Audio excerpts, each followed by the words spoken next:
অসমৰ ৰাজনীতিত জনজাতি ৰাজনীতিয়ে বা জনজাতিৰ যিবোৰ বিষয় এই বিষয়বোৰে কেনেধৰণৰ ভূমিকা পালন কৰিছিল মই 90 দশকৰ আগৰ কথাটো জানিব বিচাৰিম।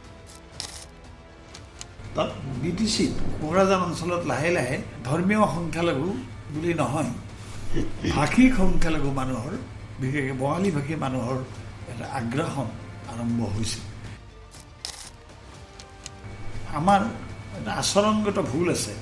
আমি বড়ো জনজাতীয় বা অন্য মানুহক জনজাতীয় সম্প্ৰদায়সমূহক অন্য কিছু জাতিগোষ্ঠীৰ ক্ষেত্ৰত আমি হীনাত্মক শব্দ বেছি ব্যৱহাৰ কৰোঁ। বড়ো ভূমিত আচলতে কংগ্ৰেছৰ উপেন ব্ৰহ্ম উত্তম ব্ৰহ্ম মন্ত্ৰী আছিল। বড়ো অঞ্চলৰ উন্নয়ন কিন্তু দ্ৰুততৰ হৈছে, কিছু সংখ্যক মানুহ ধনীও হৈছে। বড়োসকলে যিটো আত্মনিয়ন্ত্ৰণৰ সংগ্ৰামটো কি পৰিস্থিতিত আৰম্ভ কৰিব লগা হৈছিল,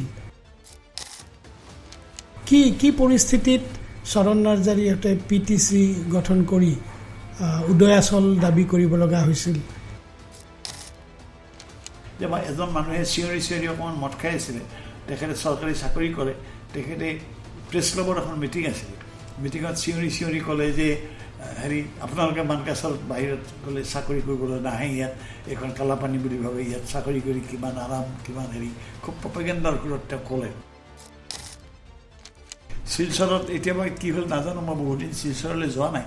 তৰুণৰাম ফুকন নামত এখন হাইস্কুল আছিল, এতিয়া বোলে তাতো ছাত্ৰ ছাত্ৰী নাই। তাৰ যদি ভোজপুৰীক 5খন লাগে, 10খন যদি আপোনাৰ মুছলমানক লাগে, আমি চবেই কলিতেও দাবী কৰিছে, আপোনাৰ কলিতেও দাবী কৰিছে। কালি আপোনাৰ যেতিয়া দেখিব যে হয়তো ব্ৰাহ্মণো ক্ষতিগ্ৰস্ত হৈছে, তেতিয়া ব্ৰাহ্মণো দাবী কৰিব হয়তো। নমস্কাৰ, দ্য ক্ৰছ কাৰেণ্টৰ এই বিশেষ অনুষ্ঠান ইলেকশ্যন ৱাটছ উইথ হাইদৰ হুছেইনৰ এটা নতুন খণ্ডলৈ মই খগেন কলিতাই আপোনালোক আটাইকে স্বাগতম জনাইছোঁ। শিৰোনামী কৈছে, আমাৰ লগত আছে প্ৰবীণ সাংবাদিক, অসমৰ এগৰাকী প্ৰথিতযশা বুদ্ধিজীৱী, ৰাজনৈতিক ধাৰাভাষ্যকাৰ হাইদৰ হুছেইন ডাঙৰীয়া।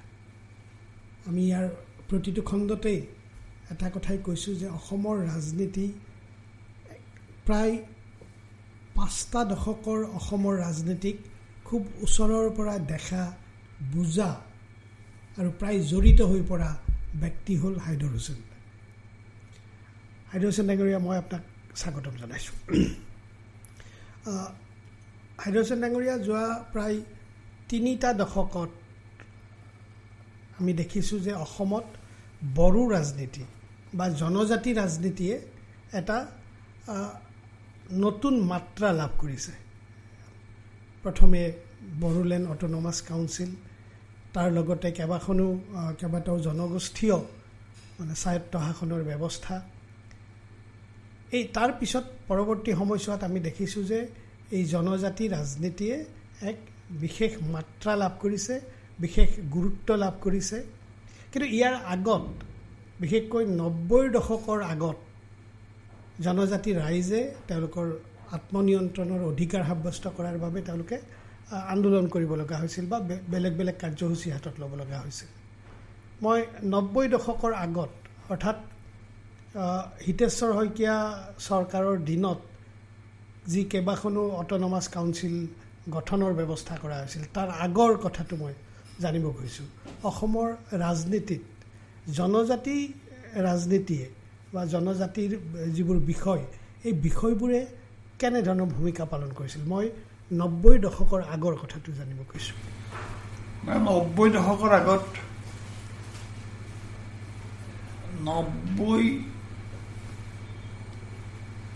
আচলতে 80 দশকৰ পৰৱৰ্তী কালত লাহে লাহে চৰণ নাৰ্জাৰীহঁতৰ নেতৃত্বত যেতিয়া PTC গঠন হয়, PTCৰ জৰিয়তে প্ৰথম, তাৰ আগতো আপোনাৰ ভীমবৰ দেউৰীহঁতে যেতিয়া বড়ো অধিকাৰ সম্পাদনত তেখেতসকলে যেতিয়া মাত মাতে আৰু বড়োৰ স্বাৰ্থ সুৰক্ষিত কৰা, অনগ্ৰহীত মানুহৰ স্বাৰ্থ সুৰক্ষিত কৰাৰ কাৰণে যিসকলে এটা প্ৰগতিশীল চিন্তা চৰ্চাৰে অৱহেলিত জাতিগোষ্ঠীবিলাকৰ কল্যাণৰ হকে মাত মাতিছিল, সেই সময়তে এটা অন্তৰ্নিহিত বিবাদ আৰম্ভ হৈছিল। কিন্তু তৎসত্ত্বেও কংগ্ৰেছৰ লগত আপোনাৰ বড়ো ভূমিত তেনেকৈ আন্দোলনে গা কৰি উঠা নাছিল। চৰণ নাৰ্জাৰীহঁতৰ বা সমৰ ব্ৰহ্মচাৰীহঁতে যেতিয়া PTC মুভমেণ্টটো আৰম্ভ হয়, PTC মুভমেণ্টত আচলতে তৃতীয় শক্তিৰ প্ৰৱেশ ঘটা বুলি বহুতে সন্দেহ কৰিছিল। কাৰণ চৰণ নাৰ্জাৰীহঁতে প্ৰথম PTCৰ ডাঙৰ যিখন ৰেলী হৈছিল সেইখন আপোনাৰ ধৰমটোলত পশ্চিমবংগত কলিকতাত হৈছিল। কলিকতাত হৈছিল, অৰ্থাৎ তাত BTCত কোকৰাঝাৰ অঞ্চলত লাহে লাহে আপোনাৰ ধৰ্মীয় সংখ্যালঘু বুলি নহয়, ভাষিক সংখ্যালঘু মানুহৰ, বিশেষকৈ বঙালী ভাষী মানুহৰ এটা আগ্ৰাসন আৰম্ভ হৈছিল। তাৰ এটা ঐতিহাসিক কাৰণো আছে। যেনে ধৰক আপোনাৰ পশ্চিমবংগত ভূমি সমস্যা, অপাৰেশ্যন বাৰ্গা যেতিয়া CPM-এ আৰম্ভ কৰে, তেতিয়া তাত ভূমিৰ যিটো সমস্যা আছিল, মাটিৰ আলিপুৰদুৱাৰ, শিলিগুৰি, উত্তৰবংগত আপোনাৰ যিটো মাটিৰ দাম আছিলে, উত্তৰবংগত এনেকুৱা আছিলে যে শিলিগুৰিত বা আলিপুৰদুৱাৰত বা কোচবিহাৰত আপুনি 1 বিঘা মাটি বিক্ৰী কৰি আপুনি গোসাইগাঁৱত বা গোৱালপাৰাৰ পশ্চিম অঞ্চলত বা কোকৰাঝাৰ জিলাৰ ভিতৰীয়া অঞ্চলত আপুনি 5 বিঘা মাটি কিনিব পাৰে। গতিকে বহু মানুহে ভাষাটো একেই, উত্তৰবংগতো আপোনাৰ কোচ-ৰাজবংশীৰ কথিত ভাষাটো চলে বা বঙালী অপভ্ৰংশীয় এটা চলে বা গোৱালপৰীয়া ভাষা চলে, মিল আছে। গতিকে তেওঁলোকৰ ভাষিক বিয়া বাৰুৰ সম্পৰ্কও আছে। গতিকে তেওঁলোকে আপোনাৰ তেনেকৈ আহে। যেনে ধৰক আপুনি অভয়াপুৰী চাউথত আপোনাৰ চন্দন চৰকাৰ যেতিয়া বিধায়ক হয়, মন্ত্ৰীও হৈছিল তেখেত, তেওঁ উত্তৰবংগৰ এখন বিদ্যালয়ত চকীদাৰৰ চাকৰি কৰিছিল। কিন্তু তেওঁ দূৰদৰ্শী আছিল কাৰণে তেওঁ পাম ধৰিবলৈ অভয়াপুৰীলৈ আহিছিল।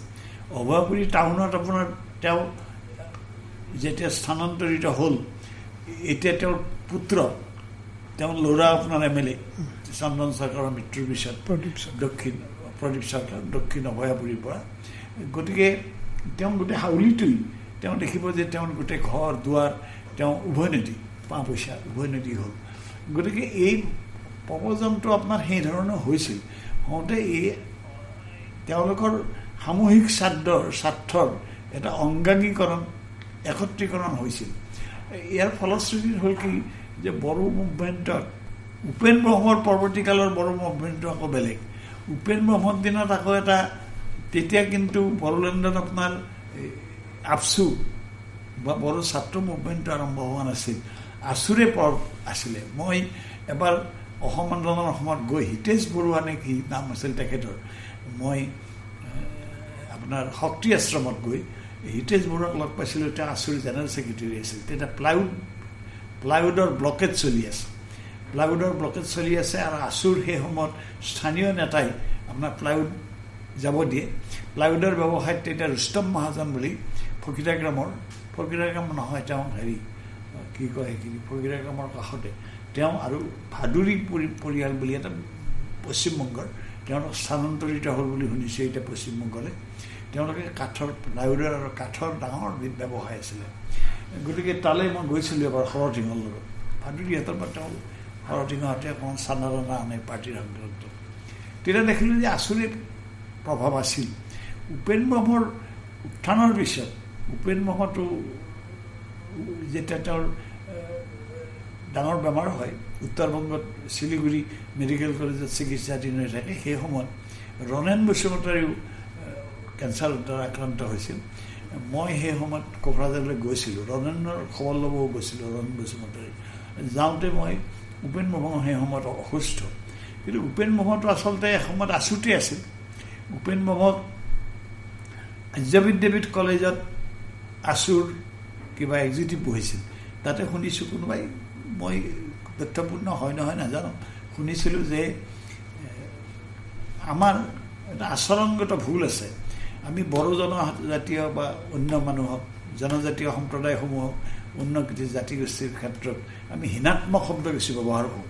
সেই সময়ত আপোনাৰ উপেন ব্ৰহ্মৰ মেধাৱী মানুহ হিচাপে তেওঁৰ একাডেমিক কোৱালিফিকেশ্যনো আমাৰ সাধাৰণ স্তৰৰ যিবোৰ নেতা এইবিলাকতকৈ শিক্ষা দীক্ষাত আমাৰ চোকা আছিলে, আচলতে পৰীক্ষাগতভাৱে তেওঁলোক চোকা আছিল। গতিকে উপেন ব্ৰহ্মৰ হাতত সেই সময়ত এক্সিকিউটিভ লোৱাটো বাদেই দিয়ক, সময় নিদিয়ে। এইটো গোৱালপাৰাৰ ফলত কিছুমান মানুহৰ এই হীনমন্যতাত তেওঁলোকে ভুগিছিলে। আপুনি অসম সাহিত্য সভাত আপোনাৰ অম্বিকাচৰণ চৌধুৰী বঙাইগাঁৱৰ অম্বিকাচৰণ চৌধুৰীয়ে শ্বিলঙত চাকৰি কৰিছিল ছেক্ৰেটেৰিয়েটত, তেওঁ বিটি কৰিলে। পৰৱৰ্তীকালত বিটি কলেজৰ বঙাইগাঁও বিটি কলেজৰ অধ্যক্ষ আছিলে অম্বিকাচৰণ চৌধুৰী। তেওঁৰ ৰচনাৰাজি মই এডিট কৰিছিলোঁ, প্ৰকাশন পৰিষদে ছপাইছিল। তেওঁ অম্বিকাচৰণ চৌধুৰী অসম সাহিত্য সভাত বিষয়ববীয়া হ'বৰ কাৰণে বৰ অহোপুৰুষাৰ্থ কৰিছিল। কিন্তু আমাৰ মানুহবিলাকে অসম সাহিত্য সভাত প্ৰৱেশৰ ছেক্ৰেটেৰী জেনেৰেল ছেক্ৰেটেৰী হ'ব নিদিয়ে। আমি অভিজাত মানুহৰ মাজতে আমাৰ এইটো ৰাখিব খোজোঁ। কেতিয়াবা কোটাত আমি দিওঁ, কোটাত আপোনাৰ ব্ৰহ্ম চৌধুৰীক আমি সভাপতি কৰিছিলোঁ কোটাত, যে বহুদিন ট্ৰাইবেল সভাপতি হোৱা নাই, এইবাৰ কওঁ। কিন্তু মেদিনী চৌধুৰীক যেতিয়া পাতিব লগা হ'ল, মেদিনী চৌধুৰীৰ নাম কোনো উত্থাপনে নকৰিলে। মেদিনী চৌধুৰী গোৰেশ্বৰ অসম সাহিত্য সভাৰ অধিৱেশনত তেওঁ অভ্যৰ্থনা সমিতিৰ সাধাৰণ সম্পাদক আছিল, অহা যোৱা কৰে হাতত বেগ এটা লৈ। মেদিনী চৌধুৰীৰ দৰে মানুহ তেওঁ আছিলে কছাৰী আছিলে। গতিকে নাম উত্থাপিতেই নহ'ল। সেইকাৰণে বড়ো মুভমেণ্ট উপেন ব্ৰহ্মৰ পৰৱৰ্তীকালৰ বড়ো মুভমেণ্টৰ স্বৰূপটো বেলেগ হ'ল।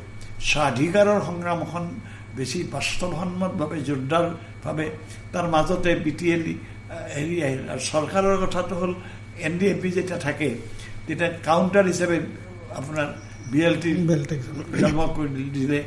জন্ম দিওঁতে BLTৰ কিছু নেতা নোহোৱা হ'ল, NDFBৰ নেতা নোহোৱা হ'ল। তেওঁলোকে আমাৰ সংগ্ৰামবোৰ চৰকাৰী ষড়যন্ত্ৰত বলি হৈ এই ধৰণে কেতিয়াবা বিপ্লৱী সংগঠনবিলাকৰ অৱলুপ্তিও ঘটে। ভাৰতবৰ্ষৰ বহু ঠাইত ঘটিছে। ভিন্দ্ৰৰাজৰ মৃত্যু হৈছে, মিজোৰামত আপোনাৰ চৰকাৰ গঠন কৰি আন্দোলন নোহোৱা হৈছে। আমাৰ অসম আন্দোলনৰ নেতাসকল, অসম মৰিলে আমিও মৰিম বুলি কোৱা নেতাসকল এতিয়া আপোনাৰ যে আমি জীয়াই থাকিব লাগে, অসম মৰিলে মৰক, এই ফিলচফিৰ দ্বাৰা আপোনাৰ তেওঁলোক আক্ৰান্ত হৈছে। গতিকে এইটো এটা স্বাভাৱিক পৰিণতি। সেইকাৰণে বড়ো ৰাজনীতিৰ শেহতীয়াভাৱে আকৌ বড়ো মানুহে দেখিলে যে এতিয়া তেওঁলোকৰ নিজৰ হাতলৈ যেতিয়া শাসন গ'ল, আচলতে বড়ো অৱহেলিত যে আছিল যি পৰিমাণত, কিন্তু এটা সময়ত আপোনাৰ বেছি দিনৰ ঘটনা নহয়, 70 মানলৈকে বড়ো ভূমিত আচলতে কংগ্ৰেছৰ উপেন ব্ৰহ্ম আপোনাৰ উত্তম ব্ৰহ্ম মন্ত্ৰী আছিলে। উত্তম ব্ৰহ্ম, ৰণেন বসুমতাৰী, মহেন্দ্ৰ চৌধুৰীৰ কেবিনেটত মিনিষ্টাৰ ষ্টেট ফৰেষ্ট আছিলে। এই মানুহবিলাকৰ হাততে আচলতে বড়োৰ ক্ষমতাটো ৰূপনাথ ব্ৰহ্ম আছিলে। গতিকে তেওঁলোকে এটা মুক্তিৰ সন্ধান পালে। কাৰণ পৰৱৰ্তীকালত পৰিৱৰ্তিত পৰিস্থিতিত আনকি আগ্ৰামহতৰ দিনতো বড়ো অঞ্চলৰ উন্নয়ন কিন্তু দ্ৰুততৰ হৈছে। কিছু সংখ্যক মানুহ ধনীও হৈছে, তাতো দুৰ্নীতি ভ্ৰষ্টাচাৰ হৈছে, দুৰ্নীতিগ্ৰস্ততাৰ মাজেৰে তেওঁলোক চহকীও হৈছে। তাৰোপৰি এতিয়াতো বড়ো ভূমিত আপোনাৰ শান্তিও আহিছে, উন্নয়নো হৈছে, স্কুল কলেজো হৈছে, বিশ্ববিদ্যালয় হৈছে, মেডিকেল কলেজ হৈছে, তেওঁলোকৰ বাটঘাটো ভাল হৈছে, সাহসো বাঢ়িছে। তেওঁলোকৰ দিল্লীত ল'ৰা ছোৱালী গৈ পেলাই থাকিবলৈ ঠাই হৈছে, তেওঁলোকৰ গেষ্ট হাউচ হৈছে। গতিকে তেওঁলোকৰ গুৱাহাটীতো গেষ্ট হাউচ হৈছে তেওঁলোকৰ, আৰু সাহসেৰে বুকু ফিন্দাই আপোনাৰ ওলাব পৰা হৈছে। আৰু দেখা যায় যে বড়ো মানুহৰ একলা বড়ো ভূমিতে নহয়, বড়ো ভূমিত বাহিৰে অসমৰ বিস্তীৰ্ণ এলেকাত কিন্তু বড়ো জনগোষ্ঠীৰ জনজাতীয় মানুহ কিন্তু বহুত আছে। আপুনি নাগালেণ্ডৰ সীমান্তত গ'লেও দেখিব, সৰু পথাৰেৰে যদি 10 কিলোমিটাৰমান যায়, নাগালেণ্ড বৰ্ডাৰত দেখিব আপুনি যে কিছু ৰাজবংশী গাঁও, বড়ো গাঁও, আনকি হাজোৰ খিলঞ্জীয়া মুছলমানৰ গাঁও মই দেখি আহিছোঁ। সৰু পথাৰৰ ওচৰত খিলঞ্জীয়া, মই তোমালোকৰ ঘৰ ক'তহে কৈছে, আমি কলিতাকুছিত ঘৰ। বোলে কলিতাকুছিত ঘৰ তোমালোকৰ, বোলে কেনেকৈ আহিলে? বোলে 78ত খবৰ পালোঁ বহুত মাটি আছে ইয়াত, গতিকে আমি আহিলোঁ। আমাৰ চব মানুহ উঠি অহা নাই, পৰিয়ালৰ এটা ফাল আহিলে। বোলে এতিয়া তোমালোকৰ মাটি কিমান? বোলে 10 বিঘা। 10 বিঘা মাটি, বৰ সাৰুৱা মাটি, 10 বিঘা মাটিত খেতি কৰে, মিলে মাটিৰ কাগজ পত্ৰ হোৱা নাই। আগৰ গাঁওখনলৈ যাওঁ যে সেইখন ৰাজবংশী গাঁও আপোনাৰ। বোলে ক'ৰ এইখন? বোলে বঙাইগাঁও। আপোনাৰ বোলে হেন কৰোঁ বোলে কোকৰাঝাৰৰ আপোনাৰ বড়ো, গতিকে বিস্তীৰ্ণভাৱে আপোনাৰ অসমত বড়ো অন্যান্য সেইকাৰণে ঐক্য সংহতিপূৰ্ণ এখন অসম আৰু অসমীয়া জাতিক যদি সুৰক্ষিত কৰি ৰাখিব লাগে, অসমীয়াত্ব সুৰক্ষিত কৰি ৰাখিব লাগে, তেতিয়াহ'লে আমি ভেদাভেদহীন এখন অসম গঢ়িবলৈ হ'লে মই ভাবোঁ ৰাজনৈতিকভাৱেও এতিয়া সেইফালৰ পৰা একফালৰ পৰা এতিয়া আমাৰ বড়ো ভূমিত ৰাজনীতিটো মেইন ষ্ট্ৰীমৰ লগত বিভিন্ন প্ৰকাৰে খানা পুতকা হৈছে, এইটো ভাল লক্ষণ এটা, কিন্তু তাক সুস্থিৰভাৱে কেনেকৈ আগবঢ়াই নিয়া যায় আৰু ভেদাভেদহীনভাৱে। কিন্তু আপুনি কি ভাবে, ধৰক এতিয়া বড়োসকলে যিটো আত্মনিয়ন্ত্ৰণৰ সংগ্ৰামটো কি পৰিস্থিতিত আৰম্ভ কৰিব লগা হৈছিল? আপুনি চৰণ নাৰ্জাৰীহঁতে উল্লেখ কৰিছে কিন্তু বিশদভাৱে যোৱা নাই। কি পৰিস্থিতিত চৰণ নাৰ্জাৰীহঁতে PTC গঠন কৰি উদয়াচল দাবী কৰিব লগা হৈছিল? সেইটো তাৰ তাৎক্ষণিক কাৰণ কি আছিলে? নহয়, তাৎক্ষণিক কাৰণ মানে সেইটো হ'ল কি, আপোনাৰ তাৎক্ষণিক কাৰণটো হ'ল ডাউন টু ডেন যিবোৰ কমিউনিটি, নতুনকৈ যিবোৰ ল'ৰা শিক্ষা দীক্ষা আগবাঢ়ি আহে, শিক্ষা দীক্ষা লৈ ওলাই আহে। চৰণ নাৰ্জাৰীহঁতে অধ্যাপনা কৰিছিল তেতিয়া আপোনাৰ জগদীশ ব্ৰহ্ম, তাৰপিছত ফণী ব্ৰহ্মটো APSC চেয়াৰমেনো হ'ল, আৰু ৰণেন মুছুমতাৰী শৰৎসিঙৰ দিনত APSCৰ চেয়াৰমেন হৈছিল। গতিকে এই মানুহবোৰ চেয়াৰমেন হ'ল, তেওঁলোকে যেতিয়া উচ্চ শিক্ষিত হ'ল, তেওঁলোকে শিক্ষিত হ'ল, তেওঁলোকে হ'ল, তেওঁলোকৰ অধিকাৰ সম্পৰ্কে সচেষ্ট হ'ল, যিটো কাৰ্বি আংলঙতো হ'ল। কাৰ্বি আংলঙতো হেৰি হ'ল APSC APLC হ'ল। হোৱাৰ অৰ্থটো হ'ল যে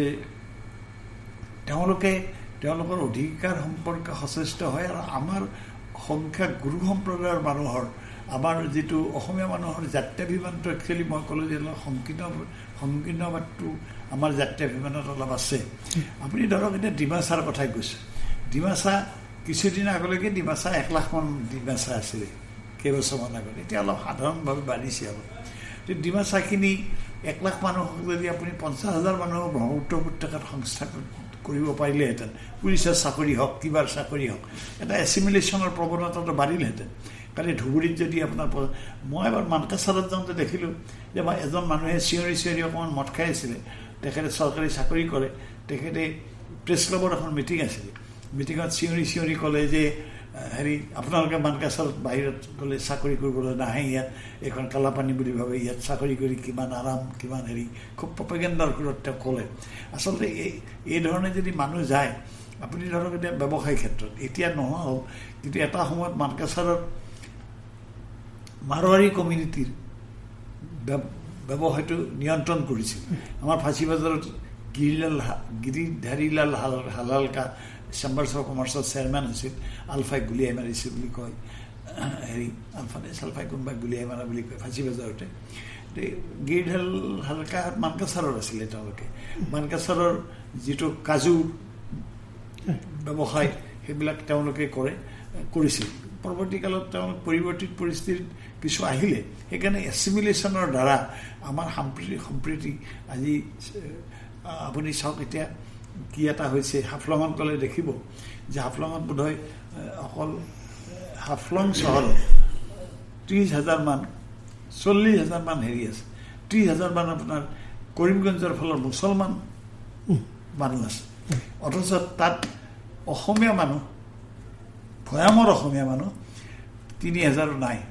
বেটেলিয়ান ধৰিলে, পুলিচ ধৰিলে 3-4,000 মান আছে। হাফলং হায়াৰ ছেকেণ্ডেৰীত মই এবাৰ যাওঁতে, অসম সাহিত্য সভাৰ বাৰ্ষিক অধিৱেশনৰ সময়ত গৈছিলোঁ, যাওঁতে দেখিলোঁ 5গৰাকী ছাবজেক্ট টিচাৰ আছে, অসমীয়া 3গৰাকী আছে। তেওঁ ক'লে, মাষ্টৰনীকেইজনীয়ে ক'লে যে আমি ৰিটায়াৰ্ড হ'ম, ইয়াত চলিও নোহোৱা হ'ব, এতিয়া আমি পিয়ন চাকৰি কৰা 2-এজনক নাম দেখাই ৰাখিছোঁ, আমাৰ চাকৰিকেইটা জীয়াই ৰাখিছোঁ। গতিকে আমাৰ মানুহ তালৈ যাবও নোখোজে, সংস্থাপিত হ'ব নোখোজে, বিভিন্ন প্ৰকাৰৰ এছিমিলেশ্যনৰ যিবোৰ স্বাভাৱিক প্ৰক্ৰিয়া, সেই প্ৰক্ৰিয়াত আমি এছিমিলেট হ'ব নোখোজোঁ। এতিয়া ধৰক ডিফুত অলপতে যিটো খেৰণিৰ ফালে বিহাৰী বা হিন্দী ভাষীৰ প্ৰভাৱটো ইমান প্ৰবল বাঢ়িছে, তেওঁলোকে কুঁহিয়াৰ খেতি কৰে, তেওঁলোকে গুড় তৈয়াৰ কৰে, খেৰণিৰ গুড় বিখ্যাত। গতিকে এই মানুহবিলাকৰ, কিন্তু তাত আমাৰ ওচৰৰ মানুহ লংকা হোজাৰ ফালৰ মানুহ গৈছে, বঙালী মানুহ অলপ গৈছে, কিন্তু আমাৰ মানুহ কম যায়। আমাৰ মানুহে সেইফালে যোৱাতকৈ ভাবে আমি ঘৰ গুণা, আমি অকণমান বাহিৰলৈ দূৰ বুলি ভাবোঁ, দূৰত যাব নোখোজোঁ। শিলচৰত এতিয়াবা কি হ'ল নাজানো, মই বহুদিন শিলচৰলৈ যোৱা নাই। তৰুণৰাম ফুকন নামৰ এখন হাইস্কুল আছিল, এতিয়া বোলে তাতো ছাত্ৰ ছাত্ৰী নাই। আমাৰ এই বস্তুটো কমি গৈছে। সেইকাৰণে বড়ো অঞ্চলতো আপোনাৰ এই অধিকাৰৰ প্ৰৱণতাটো ৰাজবংশীসকলে এইটো পৰা নাই, কিন্তু মাজে মাজে তেওঁলোকে আন্দোলনটো আৰম্ভ কৰাৰ আগতে লিডাৰৰ মাজত কাজিয়া লাগি আন্দোলনতে ভাঙি যায়, যাৰ ফলত তেওঁলোকে বোলে থাৰ্ড লাৰ্জেষ্ট কমিউনিটি BTAD ৰাজবংশীসকল, কিন্তু তেওঁলোকৰ ক্ষমতাত পাৰ্টিচিপেশ্যনটো তেওঁ কম। বৰং মুছলমানৰ বাঢ়িছে, কাৰণ মুছলমান বোধহয় ছেকেণ্ড লাৰ্জেষ্ট কমিউনিটি BTAD। এইবাৰো বোধহয় 3জনমান কাউন্সিলৰ হৈছে তেওঁলোকৰ, ৰাজবংশীৰ বোধহয় 1জন, সংখ্যাত কম। গতিকে দেখা যায় যে এই মানুহবোৰ ডিপ্ৰাইভড অকণমান। এই ডিপ্ৰাইভড মানুহবিলাকৰ শিক্ষা দীক্ষাত আগবঢ়া মানুহ যিমানে সংখ্যা বাঢ়ে, সিমানেই আপোনাৰ তেওঁলোকৰ ক্ষোভটো বহিৰ্প্ৰকাশ ঘটে আৰু ক্ষোভক নেতৃত্বদান কৰিবৰ কাৰণে। এতিয়া ধৰক কাৰ্বি আংলঙত হেৰিহঁত জয়ন্ত ৰাংপিহঁতৰ, হৰিৰাম তাৰাংহঁতৰ APSCটো গ'ল, এতিয়া তাৰ দায়িত্ব লৈছে আমাৰ কাঠাৰ জন ইংটি কাঠাৰ ACS অফিচাৰ আছিলে। তেওঁ কামৰূপৰ DCও আছিল, তেওঁ কোকৰাঝাৰৰ DC আছিল। কাঠাৰ সৈতে এতিয়া কাঠাৰে স্বাধিকাৰৰ ৰাজনীতি কৰে। কাঠাৰে কিন্তু দীৰ্ঘদিন চাকৰি কৰিছিল, ভাল চাকৰি কৰিছিল, IAS পাইছিল পিছলৈ। গতিকে জন ইংটি কাঠাৰ সৈতে, গতিকে সেই মানুহবোৰ যেতিয়া শিক্ষিত হোৱাৰ পিছত তেওঁলোকে তেওঁলোকৰ স্বাধিকাৰৰ প্ৰশ্ন উত্থাপন কৰিছে। তেওঁ যেনিবা ৰিটায়াৰমেণ্টৰ পিছত কৰিছে, কিন্তু জয়ন্তহঁতে আগতে কৰিলে। তাৰো এটা বেকগ্ৰাউণ্ড আছে। এতিয়া জয়ন্তৰ মাক আপোনাৰ ব্ৰাহ্মণ সম্প্ৰদায়ৰ বোধ হয়, আমাৰ বাপেক ৰংপি শিক্ষা বিভাগত কাম কৰিছিলে। বাপেকৰ লগত হেৰি হ'ল, কিন্তু তেওঁলোকে দেখিলে যে বিবাহৰ পিছতো তেওঁলোকৰ এছিমিলেশ্যনটো সন্মানজনক পৰিস্থিতিত আপোনাৰ চবে মানি নলয়। আমাৰ সেইটো এটা হেৰি, কিন্তু বাকীবিলাকৰ সেইটো নহয়, বাকীবিলাকৰ সেইটো কম। এতিয়া ধৰক হেৰি আপুনি, গতিকে সেইকাৰণে বড়োলেণ্ডত এই নতুন চৰকাৰ গঠনৰ পিছত, হাগ্ৰা মাহত অহাৰ পিছত বড়োলেণ্ডত এটা নতুন হেৰি এটা আহিছে আপোনাৰ। ওদালগুৰি আপোনাৰ এতিয়া পানেৰ দেখিব, পানেৰী অঞ্চলত, হৰিচিঙা অঞ্চলত প্ৰচুৰ আপোনাৰ BTAD এই নলবাৰীৰ ফালৰ মানুহ আছে। এই মানুহবিলাকৰো এতিয়া অৱস্থা ভাল, তেওঁলোকৰ সামাজিক স্থিতিও ভাল। 15 বছৰ আগত এইফালৰ মানুহ চাকৰি কৰিব গ'লে কোনোবাই গুলি খাইছিল, কোনোবা আপোনাৰ অত্যাচাৰৰ বলি হৈছিল। এতিয়া সেইবোৰ হ্ৰাস পাইছে। এতিয়া ৰাস্তা ঘাট ভাল হৈছে, এতিয়া মানুহ থাকিব পৰা হৈছে, গেষ্ট হাউচ হৈছে ভাল, হোটেল হৈছে ভাল, ওদালগুৰিত ইম্প্ৰুভড হৈছে আপোনাৰ। সেইকাৰণে মই ভাবোঁ এতিয়া নতুন পৰিৱেশত, এতিয়াতো আপুনি ঘগ্ৰাপাৰৰ পৰা মোৰতো আশংকা হয়, তামোলপুৰতো এখন মেডিকেল কলেজ হৈ আছে, কমপ্লিট হৈছে এতিয়া প্ৰায়, কিন্তু চৰকাৰৰ নতুন নিয়ম আছে বোলে 40 কিলোমিটাৰৰ ভিতৰত মেডিকেল কলেজ এখন হ'লে পাৰ্মিশ্যন নিদিয়ে কিবা। আচলতে নলবাৰী মেডিকেল কলেজৰ পৰা দূৰত্বটো আপোনাৰ তামোলপুৰ মেডিকেল কলেজলৈ 40 কিলোমিটাৰতকৈ কম হ'ব, কিন্তু আধা ঘণ্টাৰ ভিতৰত পায়গৈ। ৰাস্তা ইমান ভাল হৈছে, ফৰফৰীয়া হৈছে। এটা ওদালগুৰিলৈকে ৰাস্তা ঘাট অত্যন্ত ভাল হৈছে। সেইকাৰণে উন্নয়নৰ ওপৰত মানুহ আকৃষ্টটো হয়েই স্বাভাৱিক। জনগোষ্ঠীয় আত্মনিয়ন্ত্ৰণৰ যি বৰ্তমান পৰিস্থিতি, আৰু এতিয়া সাম্প্ৰতিক ৰাজনীতিত এই জনগোষ্ঠীয় ৰাজনীতিৰ প্ৰভাৱ, সেইটো আপুনি কি ধৰণে দেখে? সাম্প্ৰতিক জনগোষ্ঠীয় ৰাজনীতিৰ প্ৰভাৱটো, এতিয়া দুটা কথা আছে ইয়াৰ ভিতৰত। জনগোষ্ঠীয় ৰাজনীতিৰ প্ৰভাৱৰ দ্বাৰা যদি জনগোষ্ঠীসমূহৰ কল্যাণ নিশ্চিত হয়, তেওঁলোকৰ উন্নয়ন নিশ্চিত হয়, তেওঁলোক সুসংগঠিত হয়, শিক্ষা দীক্ষা ব্যৱসায় বাণিজ্য সকলোৰে যদি আগবঢ়া হয়, তেতিয়া এইটো ভাল, জাতিৰ কাৰণে ভাল, চবৰ কাৰণে ভাল। আৰু জনগোষ্ঠীয় চেতনাটোক যদি ৰাজনৈতিক ক্ষমতা লাভৰ হাতিয়াৰ হিচাপে ব্যৱহাৰ কৰা হয়, তেতিয়া তাৰ কিন্তু কুফলে জাতিটো দুৰ্বল কৰিব। সেইকাৰণে জাতিটোৰ সবল কৰাৰ স্বাৰ্থত আমি বিভিন্ন জনগোষ্ঠীৰ যিসকল লোক আছোঁ, আমি ঐক্যবদ্ধভাৱে ৰাজনৈতিক উদাৰতা আৰু ৰাজনৈতিক দূৰদৰ্শী দৃষ্টিভংগীৰে আমি অসমীয়া, আমি এই ভূখণ্ডৰ এটা সুনিৰ্দিষ্ট জনগোষ্ঠী, আৰু সেই জনগোষ্ঠীটোৰ পৰিচয় হ'ল, আত্মিক পৰিচয় হ'ল মূলতঃ অসমীয়া। আমাৰ ক্ষুদ্ৰ জাতি জনগোষ্ঠীবিলাকৰ অস্তিত্ব ঐতিহ্য আৰু স্বকীয়তা ৰক্ষা কৰাৰ পিছতো আমাৰ সাংস্কৃতিকভাৱে সুৰক্ষিত হোৱাৰ পিছতো আমি সামগ্ৰিকভাৱে এই ভূখণ্ডৰ মানুহ অসমীয়া মূলতঃ আমাৰ ভাষা অসমীয়া, অন্য ভাষা ক্ষুদ্ৰ জাতি জনগোষ্ঠীৰ মাতৃভাষাও থাকিব, আমাৰ ভাষাৰো এটা সীমাবদ্ধতাৰ মাজত তাৰ উন্নয়ন সাধিত হ'ব, কিন্তু হ'লেও আমি মূলতঃ অসমীয়া চেণ্টিমেণ্টৰ দ্বাৰা যদি বান্ধ খাওঁ, আমি সকলো যদি এক হৈ থাকোঁ, তেতিয়াহ'লে অসমৰ ভৱিষ্যত ভাল হ'ব। নহ'লে এতিয়া আপোনাৰ ভোজপুৰীয়ে আপোনাৰ আসন দাবী কৰিছে, আমাৰ 126খন বিধানসভা আসন, তাৰ যদি ভোজপুৰীক 5খন লাগে, 10খন যদি আপোনাৰ বেছি মুছলমানক লাগে, আমি চবেই কলিতাও দাবী কৰিছে, কালি আপোনাৰ যেতিয়া দেখিব যে হয়তো ব্ৰাহ্মণো ক্ষতিগ্ৰস্ত হৈছে, তেতিয়া ব্ৰাহ্মণো দাবী কৰিব, হয়তো আমি চবেই যদি নিজৰ নিজৰ দাবীত ব্যস্ত থাকোঁ, অসমীয়াটো আমি হেৰাই যাওঁ। এতিয়াতো আমাৰ আত্মিক পৰিচয় সেনেকুৱাই হৈছে। আমি কাইদা পালে আপোনাৰ আমাৰ উপাধিটোৰে আমি পৰিচয় দিওঁ যে মই অমুক জনগোষ্ঠীৰ মানুহ, আপুনি অমুক নেকি এইবুলি কয়, তাৰমানে মই কলিতা, মই বামুণ, মই শইকীয়া, মই হুছেইন, মই আলি, এইবোৰ চব ঠিক আছে। জনগোষ্ঠীয় আত্মনিয়ন্ত্ৰণৰ অধিকাৰৰ প্ৰশ্নটোত এটা বিষয় বৰ জড়িত হৈছে, যিটো অসমীয়া ভাষা সংস্কৃতিৰ এটা বিপদ যেন হৈছে। কাৰণ বড়োৱে হওক, কাৰ্বিয়ে হওক বা সকলো জনগোষ্ঠী যিসকলে বিগত সময়ছোৱাত কিছু উঠি আহিছে, তেওঁলোকে কিন্তু অসমীয়া ভাষাটোক মানি ল'ব নোখোজে। সেইকাৰণে প্ৰতিটো জনগোষ্ঠীত নিজৰ নিজৰ সাহিত্য সভা হৈছে, নিজৰ জাতীয় সংগঠন হৈছে। এইটো এটা সামগ্ৰিকভাৱে অসমীয়া জাতিৰ বাবে বা অসমীয়া ভাষা সাহিত্যৰ এতিয়া অসম সাহিত্য সভাটো অসম সাহিত্য সভাটো আজি 20 বছৰমান আগলৈ, 15 বছৰমান আগলৈ অসম সাহিত্য সভা বুলি কওঁতে যিটো আৱেগিক উত্তেজনাৰ দ্বাৰা অসমীয়া আক্ৰান্ত হৈছিল, এতিয়া সেই অসম সাহিত্য সভাটো এক প্ৰকাৰ এটা আস্থাহীন অনুষ্ঠানলৈ ৰূপান্তৰিত হোৱা বুলি ক'লে অন্যায় কৰা নহ'ব। যি কাৰণতে নহওক, যোৱা 3, 4, 5জনমান সভাপতিৰ দিনত লাহে লাহে দুৰ্বল হৈ আহি অসম সাহিত্য সভাটোৱে সন্মানৰ স্থিতি হেৰুৱাইছে। সন্মানটো আদায় কৰা বস্তু নহয়। পলিটিক্সতো সেইটো চলিছে যে কৌশলপূৰ্ণভাৱে আপোনাৰ ক্ষমতা আহৰণ কৰাটো বৰ্তমান সময়ৰ এটা কৌশলী পদক্ষেপ হিচাপে স্বীকৃত হৈছে। আগত সাহিত্য সভাৰ সভাপতিৰ কাৰণে বৰ ভয়ানক ধৰণৰ নিৰ্বাচন নহৈছিল। আমি পশ্চিম গুৱাহাটীৰে ধৰক তীৰ্থ শৰ্মা ডাঙৰীয়া, তেখেতে অলংকাৰ সাহিত্য আৰু সংস্কৃত সাহিত্যৰ পণ্ডিত আছিল, কিন্তু তেখেতৰ এই ঠাউকতে এফালৰ পৰা মুখস্থ মাতি দিব পৰা সাহিত্য কৃতি বৰ সাংঘাতিক নাছিলে, কিন্তু তেখেতৰ স্বতঃস্ফূৰ্তভাৱে তেখেতৰ পাণ্ডিত্যৰ প্ৰতি শ্ৰদ্ধা জনায় আৰু সামগ্ৰিক অৱদানৰ প্ৰতি শ্ৰদ্ধা জনাই বিতৰ্কহীনভাৱে মানুহে সভাপতি পাতিছে।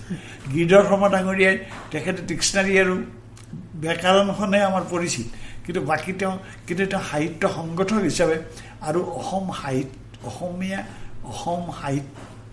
অসমীয়া সাহিত্যৰ বিকাশৰ ক্ষেত্ৰত তেওঁৰ যিটো সামগ্ৰিক অৱদান, সেই অৱদানক স্বীকৃতি কৰি বিতৰ্কহীনভাৱে তেওঁ সভাপতি হৈছিল। গতিকে এই মানুহবোৰ তেনেকৈ সভাপতি হৈছিল, কোনো বিতৰ্কৰ অৱতাৰণা কৰা নাছিল।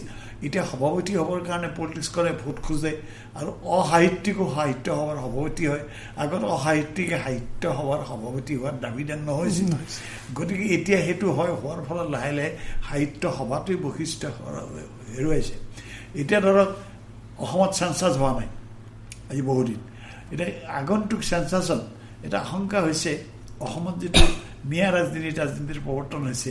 কালি আগৰ চেঞ্চাছবিলাকত আপুনি মন কৰিলে দেখিব, আগৰটো চেঞ্চাছত ধুবুৰীত অসমীয়া মানুহ কমা নাই, অসমীয়া ভাষী মানুহৰ কমা নাই ধুবুৰীত। কাৰণ ধুবুৰীত এইকাৰণে কমা নাই যে ধুবুৰীত বেছিভাগ মানুহে তোমাদেৰ ভাষা কি, এটা শৰতিগাঁৱতো এটা আন্দোলন কৰিছিল। তেওঁলোকে নৰ্থ বেংগলকে ধৰি ধুবুৰী অঞ্চলত ভাষাৰ ভিত্তিত ৰাজ্য বিভাজনৰ আন্দোলনৰ সময়ত পানিকৰ কমিশ্যন আহিছিল। কমিশ্যনৰ সময়ত তেওঁলোকে সাক্ষ্য প্ৰদান দি ধুবুৰীৰ এটা আন্দোলন তৈয়াৰ কৰিছিল গোৱালপাৰাত, অবিভক্ত গোৱালপাৰাত। তাত অসমীয়া অসমীয়া এই গোটেইবোৰ মানুহ সদস্য আছিল। তেওঁলোকে গাঁৱে গাঁৱে এইটো কৰিছিল আৰু অসমীয়া বিদ্যালয় প্ৰতিষ্ঠাত এটা অভিযান চলাইছিল।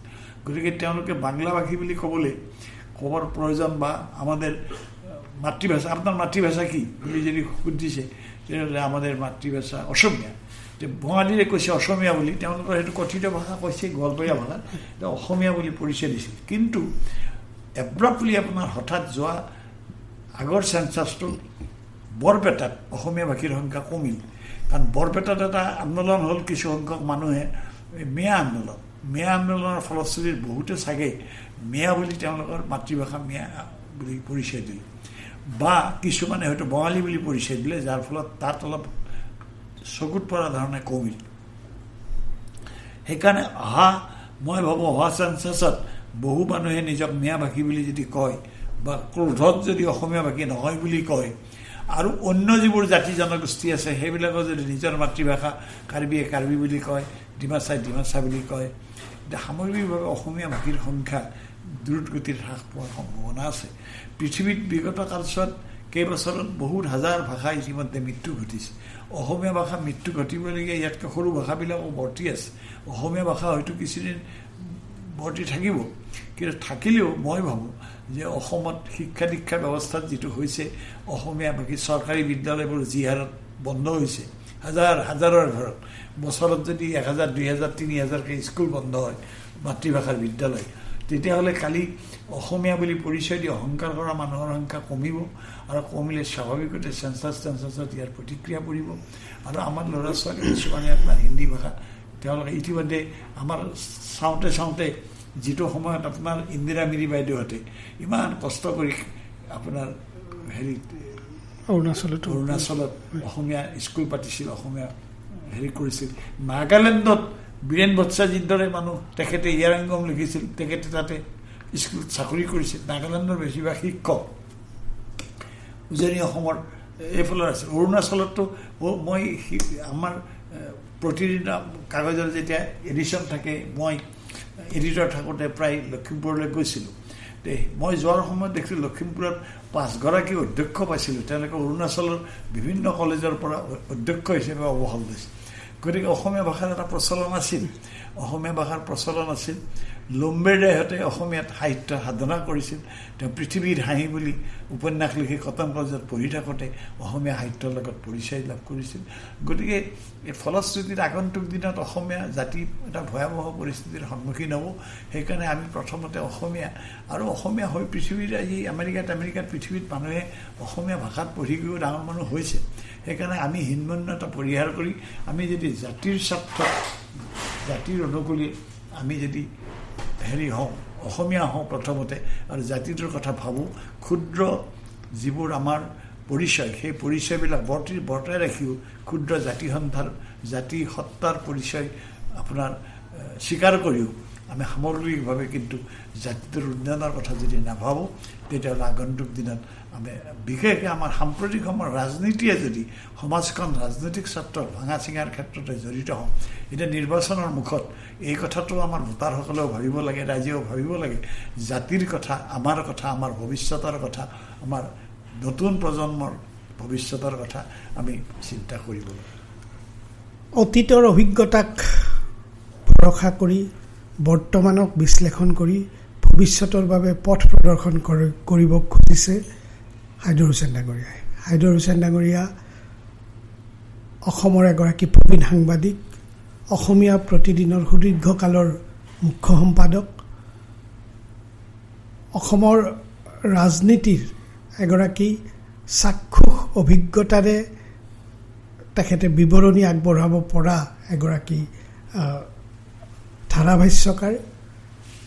সেইগৰাকী হাইদৰ হুছেইনে ইতিমধ্যে অসমীয়া ভাষা, অসমীয়া জাতিসত্তা, আমাৰ অসমীয়াত্ব, এই সকলো সন্দৰ্ভত তেখেতৰ অতীতৰ অভিজ্ঞতাক ভিত্তি হিচাপে লৈ ভৱিষ্যতৰ এটা ৰূপৰেখা তেখেতে আমাৰ আগত, দৰ্শকৰ আগত দাঙি ধৰিবলৈ চেষ্টা চলাইছে। ইলেকশ্যন ৱাটছ উইথ হাইদৰ হুছেইনৰ এই খণ্ডটো আমি ইমানতে সামৰিছোঁ। পৰৱৰ্তী এটা নতুন খণ্ডত আমি এটা নতুন বিষয় লৈ অসমীয়া সমাজ জীৱনত সম্পৃক্ত, অসমৰ ৰাজনৈতিক জীৱনত সম্পৃক্ত এটা নতুন বিষয় লৈ আমি পুনৰ ইলেকশ্যন ৱাটছ উইথ হাইদৰ হুছেইন তেনেকুৱা এটা খণ্ডত পুনৰ একবাৰ মিলিত হ'ম। আজিৰ অনুষ্ঠান ইমানতে সামৰিছোঁ।